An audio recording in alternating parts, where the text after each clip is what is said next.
Good. All right.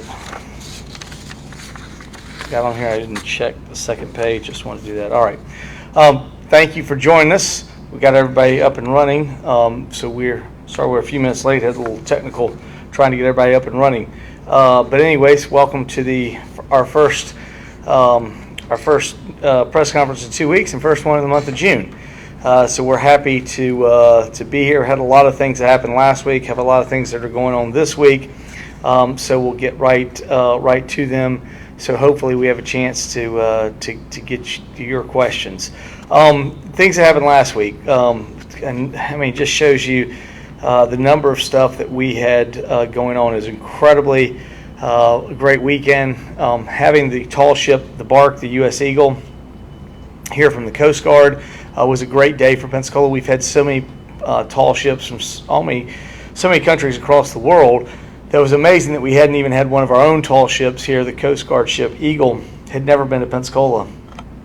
It came here last week, and I was very honored and privileged to be able to go out and ride the ship into port. Had a great time with their captain, with their crew, and really what they are is a cadet training vessel in the summer. They have about 150 cadets on there they just finished their first year or just finished their third year, so they're rising sophomores, rising seniors, spend the summer on the ship learning about actual sailing, because obviously while it does have its own power, it is also a sailing vessel with 3-mast sailing vessels. So there were a number of people that were here taking part of the festivities for Fiesta this week. They're with the Coast Guard bark. It was great to have them in town and got a chance to be in several activities with them. Always great when we start Fiesta. Certainly we had the surrender of the city on Thursday, the parade Friday night. Huge thanks goes out to Public Works, Public Safety, Parks and Rec. That whole team does an amazing job to put on that event. It's great to see what happens and how we can have a huge event like that. I had a number of people from outside the area who were visitors who witnessed it and just were amazed that a community our size can pull it off. And I tell them all the time, I said, listen, that's not Mardi Gras, that's just Fiesta. So it just shows the number and the versatility of the things that we do here in creating vibrancy and activity. It was a great night and great to be a part of. And again, this week we'll continue, obviously, coronation on Friday night and some events on Saturday, but we have a number of things going on in our community, so that's very good. Also, last week we had the phase 1 completion of the First Settlement Trail. We're excited about that. Obviously, we had a little bit of a rocky start getting off on some of our painting, but I think the new red line that we have, if you've seen the markers the bronze markers that have gotten into place, great things are happening. Again, just kind of a side note with Fiestas, at the prayer service on Saturday, it goes by St. Michael's, and the priest at St. Michael's was talking about the history and how happy he was to be a part of the First Settlement Trail, and that St. Michael's was recognized as one of the markers on that trail and the importance that the history of that church has made to our community. So I think in so many ways this is going to be a great opportunity for us to showcase our history in a way that people can walk through the city. It's 3 miles, correct? 3-mile loop shows you everything that's in the city in the downtown area. It's not everything in the city, I guess. We do have historical trails that we would like to replicate. Several of the African American parts are part of this marker, but the vast majority in the Belmont DeVillers are not, but this can be incorporated in our ideas to that. And we've also had people in the North Hill area also ask about a trail in North Hill. So I do think we're going to see that as well. It's going to be easy for us to replicate and figure out how we can do it, but it is exciting to see and have that part of it. Those are certainly some things that happened last week. This week, on Wednesday, June 8th, we'll have a town hall meeting. Myself and Councilman Wiggins will host a town hall meeting on Wednesday at Sanders Beach Corinne Jones Resource Center at 913 South I Street. We encourage everyone to attend to provide their input. We look forward to being a part of that. We'll also have a public input meeting for Tippin Park on June 11th, Saturday morning. Okay, it's unusual for us to have Saturday mornings, but again, We will be hosting one input meeting to discuss the proposed improvements to Tippin Park at 10 a.m. on Saturday, June 11th, located at 6600 Tippin Avenue. Residents are encouraged to attend to provide input and discuss their priorities for the future of Tippin Park. City Council will be having a workshop today at 6 o'clock. At 5:30 here, June 6th, here in this. The purpose will be discussed priorities for the fiscal year 2023. This meeting will take place here in Hagler Mason at City Hall. Roger Scott and Cecil Hunter pools open for 2022 swimming season. Both Roger Scott and Cecil Hunter pools open for the public swimming season, which runs Memorial Day to Labor Day. Hours of operation of Roger Scott and Cecil T. Hunter Pool can be viewed online at playpensacola.com. So, Adrian, we're very happy about that also getting opened. But we do have a closure at Wayside Park. That park will remain closed to the public during the construction of the Pensacola Bay Bridge project. The closure is anticipated. The new bridge connection for the westbound span from Gulf Breeze to Pensacola Park closure is to ensure public safety with increased construction equipment, and crews will be present on the Pensacola side of the bridge. And I also think we'll be looking to roll that into improvements we're eventually going to be doing to Wayside Park. So I know that's what we're planning to do and eventually get those improvements done as soon as bridge construction is completed, moving toward the work that we need to do to shore up the seawall there and the other improvements that we have there. But we certainly were waiting for everything to get done with construction from the bridge. And the city completes FEMA repairs to Sanders Beach Pier and Boardwalk. I saw that this weekend from the boat parade. It looks really nice out there. So we are in the process of completing repairs to Sanders Beach Pier and Boardwalk, which was damaged by Hurricane Sally. Project included boardwalk repairs, landscaping, and new sidewalks. Public's patience is appreciated as the city works through the FEMA process required to move repairs forward. I know that we have gotten much of Maritime Park. I know there's a section I also saw that had orange fence in the southeast corner. We're working through that. I understand we have some paver issues obtaining pavers. So, as soon as we can get the pavers obtained, we'll be back and finish out that project. I think everybody's dealing with supply side, and obviously there's an awful lot of work that is going on right now at Plaza de Luna. I will say one of the most exciting things for me, I know multiple times I've seen and come in, people have been upset that some of our fountains aren't running, but all the equipment was underground, and again, whenever we have the storm, salt water gets in there, destroys the equipment.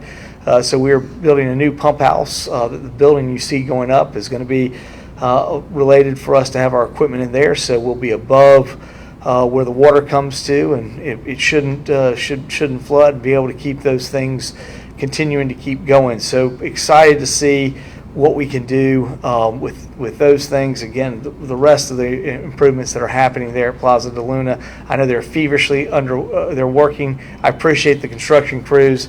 And David, you and your teams being able to work to have the Bark Eagle available for people to visit at the same time we were doing construction.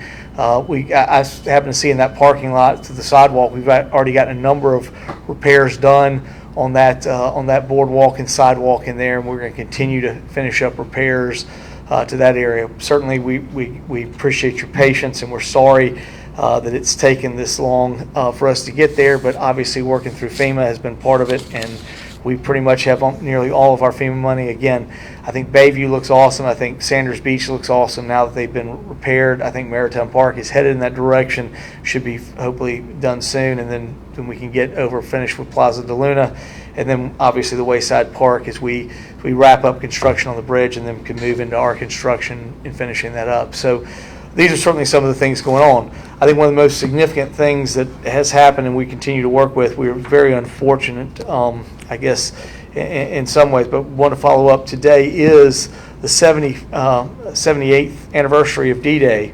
And I can tell you this was certainly a day that thousands from across the world were involved in an initiative there in taking back Europe, but there were many Pensacolians. There was certainly a class of 1934 Pensacolian who jumped into Normandy that night. His exploits are talked about in this book from the D-Day from the Screaming Eagles. He went on to jump into Holland. He was injured. He received a Purple Heart, but he always limped with one leg much shorter than the other. He is recognized at our Veterans Memorial Park for the Battle of D-Day, is listed as the individual on that memorial, and I certainly knew that individual well, as he was my grandfather. And I think as we look at Veterans Park, I know that unfortunately the permanent restrooms were vetoed by the governor. But as my understanding, I know from earlier, before that happened, I talked to John. I see you here. You had told me that as soon as it moves tomorrow, from the restroom temporary moves tomorrow, that the lawsuit is moot, and the other side told you this, and that all the other things about the lawsuit. So if the lawsuit's behind us, and we can begin to move forward, certainly talking with council about looking at what we can do with getting permanent facilities there and funding in this year's budget to make sure that we can make permanent restrooms a reality there as a part of it. I know David and his team, and Jonathan Bilby and Amy Tootle and I went out there and looked. Again, while ADA has changed and the things that are there are no longer would be allowed to be placed into the parking area, as Jonathan, who's our ADA coordinator, said, is that there's nothing that we've done to the park that will require us to upgrade it. It is able to do ADA, and the things that would create a need to change would be something permanent coming into the park, like the restroom. And again, if the restroom comes in, it would be no better time than to figure out a solution at that point to place into the park and do with the concrete, because you wouldn't have to mobilize, they'd be on site. So we discussed many of those things with engineering and building inspections, and how we can make sure those improvements are put in. If we get, they would certainly be a part of making those improvements to the park if we have a permanent restroom facility. So I think in many ways those things are headed all together, and finding a way to work and create permanent restroom facilities for our veterans. So I think in a lot of different ways, I hope that the council will endorse those things and find a solution for the veterans. And I think with a lot of things now moved behind us, and knowing where we are going forward, it's time for the council to move forward and find a way to work and really honor those veterans who gave so much, like 78 years ago, certainly in the Battle of D-Day.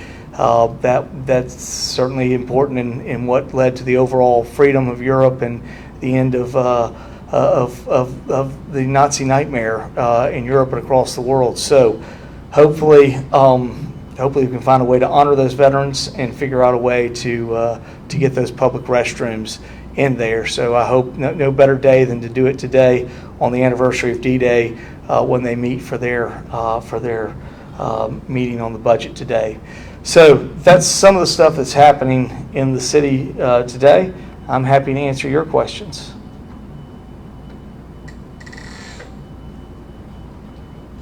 Mayor, good morning. Habitat for Humanity recently, in 2021, completed a transaction on property they own at D and Jackson Street. They purchased it, according to the records, in 2013 from the Florida Housing Authority for $10, and the purpose was to build affordable housing on 12 lots. Last year they sold it to a private individual, who then sold it this year to a developer here in town who has cleared the land and is, I'm not sure whether a permit has been requested yet or not, but Habitat said recently that this transaction enabled them to move to less expensive areas of the county and Santa Rosa County, where they could build more than 12 affordable homes. What's your take on that, particularly given the need for workforce housing, affordable housing within the downtown area of the city? Well, John, a couple of things. One, we're very familiar with that area. In fact, I know we were actually looking at that area along Jackson as we were starting the Reimagine Jackson project and looking at some different things. And we're like, who owned this? And then by the time we figured out, the sale had already gone from Habitat to Merrill Land Company. They had already made that sale at that time. We certainly weren't aware of it. If there are issues related to the grant that happened, those were things that are beyond the city that would have to be settled. And I don't, again, the city's not involved in any of those things. We are involved very much in trying to figure out how to get affordable housing. I know there was a question of why we weren't involved in that point, and I would say we really didn't. The sale had already moved from a sense of Habitat into private hands before we even knew that we were coming forward with our initiative. So at this point, it was already in private hands, so we couldn't do anything about it. From our standpoint, we are looking at how we can take properties at this point and turn that into. We certainly unveiled some of those things that we want to do. We've got a number of things happening on smaller lots for single-family detached housing, and I think you're going to continue to see us push those properties if we can get from the county and begin that process. We would also look with Habitat, but we would like them to build here. I will say, I know there were some issues that we went with Habitat for a while right after we did our overlay, and they indicated there were some challenges to affordability within their house by things we'd done in our overlay. I think those have been solved. I hope we have suitable models that fit and designs that fit our overlay and can be put in there. And from my discussions and talking with Sam, I believe we have that going forward, because we've certainly talked to them about, I think when we unveiled here the 1st of May, in that press conference, our initiatives of what we want to do with housing with Marcy Whitaker, we very much want to be doing that, and we think that Habitat will also be involved in it, because we can only put up so many. At this point, we're trying to start with a CRA lot, but our goal is then to get 5 lots from the county for this year and figure out what to do and build houses. Obviously, we'll have to see how the budget goes as we go forward, what happens, but our whole goal is trying to find ways to make it affordable and maybe take the cost of the land out of there and figure out ways we can put people in. We're even looking at things that non-traditional, even look at maybe some of our parks that don't service as much anymore our needs, how we can do some things with housing. So we're looking out of the box in every different way we can. I think Marcy came to talk to you about that. As far as the other initiative, we've worked with Habitat to try to figure out a form, and my understanding is we have a design now that is in compliance with our overlay, that is also affordable for them to build and fits within their parameters. So I think we have the ability to make that happen. So I hope they will make those building here. I mean, I certainly understand they had decisions they had to make. I don't know how those tie back to their original gift of the property. That would have to be between the entities that provided the property to them and so forth. But I understand they certainly have decisions they have to make. But I can tell you, we've made decisions with them coming out of this to make sure that we can, 1, have their product built here and do it affordably. 2, how do we figure out our own land and get more aggressive with acquiring land. And then 3, I think the biggest initiative that we've really tried to understand and push forward is what's happening with Baptist Hospital. I think at the 934 units or 936 units, whichever it is, that are potential at Baptist Hospital for workforce and affordable housing, I think those are initiatives we're very much trying to get on top of. But we did look at the property on Jackson. We did think about it. By the time we inquired about it, it was already in private hands. Mayor, it was Yes. an off-market sale. Right, and so... we had no idea. I mean, we found out about it. Do you think this is a good look for Habitat, that are they a reliable partner if the city was? I'm told that they brought in a number of developers before the sale went through, and they were told that because of the overlay, these developers that they brought in off-market could not do what they wanted to do. Is that again, a good look? I think these are things that we change through the system. I would have rather had the opportunity for us to build affordable housing there, absolutely, John.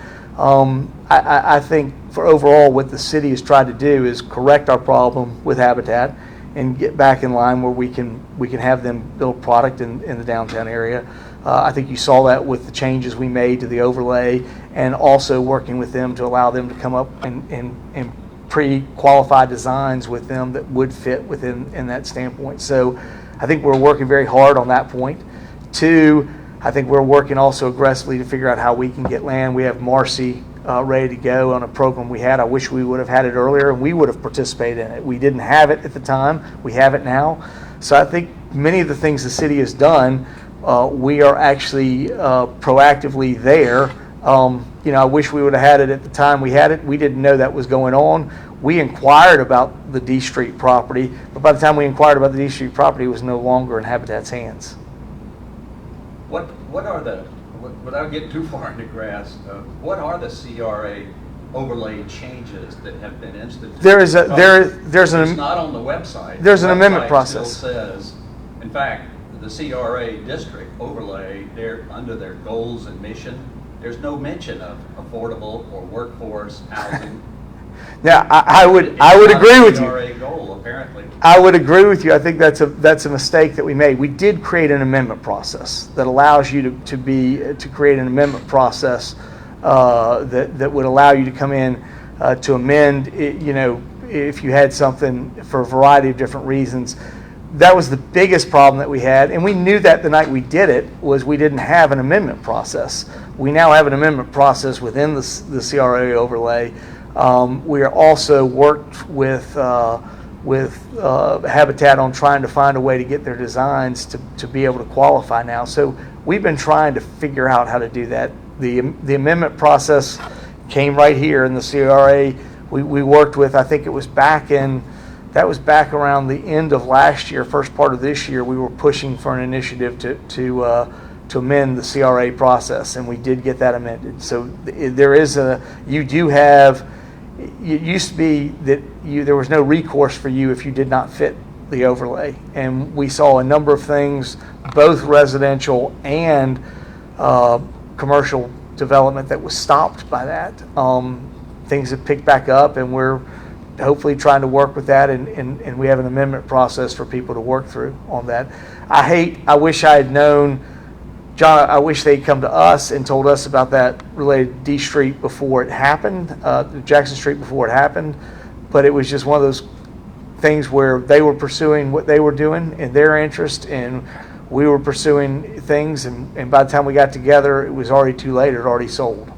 Do you think the CRA overlay standards de-incentivizes affordable housing within the urban sector? I think it shows the complexity of what's going on, John. I think you have a position where you're trying to preserve the character of neighborhoods, which I think was an honorable position the CRA overlay was trying to get. There's no doubt that by preserving some of those things, it's much like what happened with the historic district. The historic district is some of the most expensive property we have because of a variety of guidelines. It seems like it is a very noble purpose in trying to preserve our history, but in doing so, that area over there's nothing that is affordable necessarily in that area. So I think some of those things happen when you do that, but I don't think it was out of, we certainly came to that standpoint. I mean, the council can decide whether they want to get rid of the overlay or what they want to do. Obviously, they were very concerned about large-scale housing that was moving into there that they didn't feel that was consistent. If you remember what we had the things that happened over at the old Hallmark School. There were a number of other things that had come in. So these are housing developments that are not in character, but they are more affordable. So you're kind of in this position where you have affordability. We have people coming in building more affordable product, but we don't like that because it's shaking out the characteristics. So we put in an overlay that goes this. And so, again, I think it's just one of those things that you got to work through. It's one of the things, if you go back to the night we passed it, one of the things I said was, we need to find a way to amend it because there are going to be circumstances. I've talked to you about right here in this area. We've had those. I know Councilwoman Broughton has come here and talked to me, and I've talked when we were talking about the amendments to it. She talked about people who've lived there for generations now all of a sudden have land there and they want to build something, but they can't build something because they can't comply with some of the requirements of the overlay. So there's got to be an ability. I don't think that was ever the intent, was that we would squeeze out people who would live there generationally and then make it so that they couldn't come back and build a house on property they had owned for a while. So again, I don't think the overlay by itself was pushed forward with an intent to do things with the characteristic of the neighborhood, but I do think it has made it more expensive in a time period that we're having significant challenges with affordability. Yes. Interesting point as we sit here and discuss this is, does the council want to take the overlay for a period and maybe take a breather and say, you know what, in the interest of affordability, maybe we're going to take a time period and we're not going to do this and figure out, take it down for a while. These are all options. It certainly could be out there for whatever they want to do. But I think the intent was trying to address a problem that was going on at that issue and was very pressing at the time, was changing the characteristic of those neighborhoods. I think now affordability has totally flipped the argument, and should we look at it? This is why I tell you all the time, government is dynamic. You can't look at government as static, and a lot of times people want to view government and rules as static. Like I know what the rules are, and I've built my whole life about these rules, so I don't want to change the rules. Well, life changes, and you've got to be willing to change your rules as life changes around you. So I think dynamic cities are ones that can move much better to incorporate and deal with what the future hands them.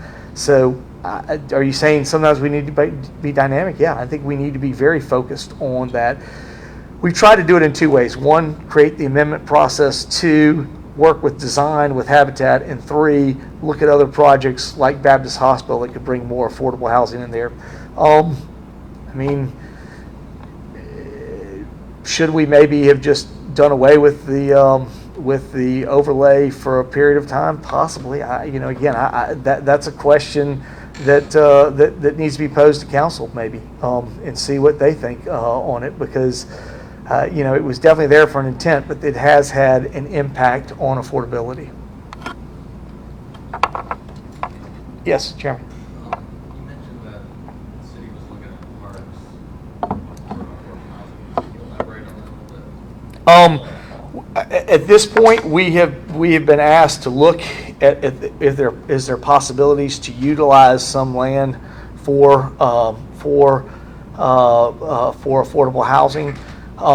Again, at this point, nothing's set one way or another, but we are looking and to see what we could do. If anything comes forward that would be more concrete, Jeremy, we will look at it. But I think it's one of those things.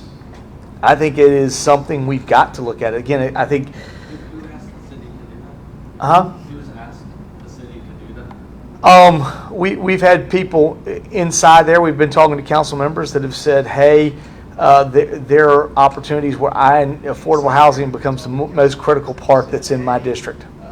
Who is that? Because last time I remember that issue being brought up, it was tabled pretty quickly because no one was interested in discussing it. We're looking at some things now. I can't really get into it very much, but at this point, we're just evaluating. But at the same time, I think there are things that we got to always look at. I think right now, the affordability issue that we're looking at in housing is probably the most significant we've seen.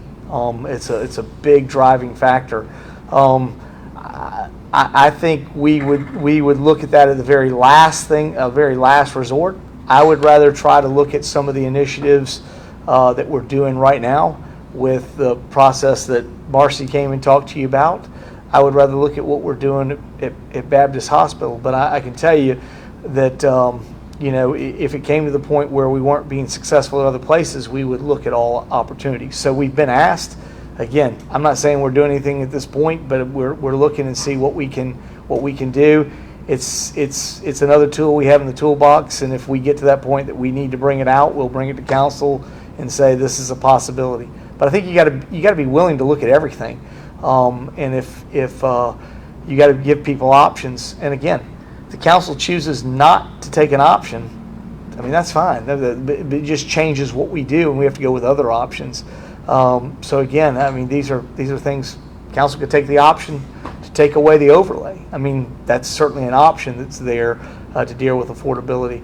I don't know that that's necessarily where we want to go, but I mean, we are putting options out there. And again, we're looking at everything. You said a council person had requested this, though.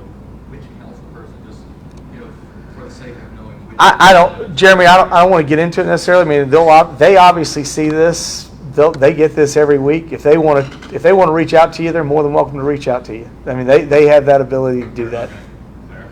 I'm going to allow them to figure out what they want to do. I'm going to give them the ability to figure out what they want to do. But we're looking at stuff. From our standpoint, it's not our top priority, but it's one of those that we obviously are continuing to evaluate. But my point is, we are being asked to do things non-traditional, and we're trying to be flexible with the need on dealing with affordability. And so, I think things that we wouldn't do if we weren't being thrust with this issue, we would look at differently. Just a follow-up question. Are there any habitat projects that you know of in the CRA? We have none at this time. We are working with them on the initiative that Marcy talked about, getting some of those escheated lots. And the whole idea is we've tried to work with them in a design process that is consistent, or is good enough consistent with the ideas of the overlay, but also allows for them to be able to do it in an affordable way. And I think if you talk to Habitat now, I think they would tell you we have tried to be receptive to working to them. I think the amendment process, the trying to meet with them up front and say what can we do about design and figure out to devise a design that will work for our overlay and your purpose. I think we've been trying to do that.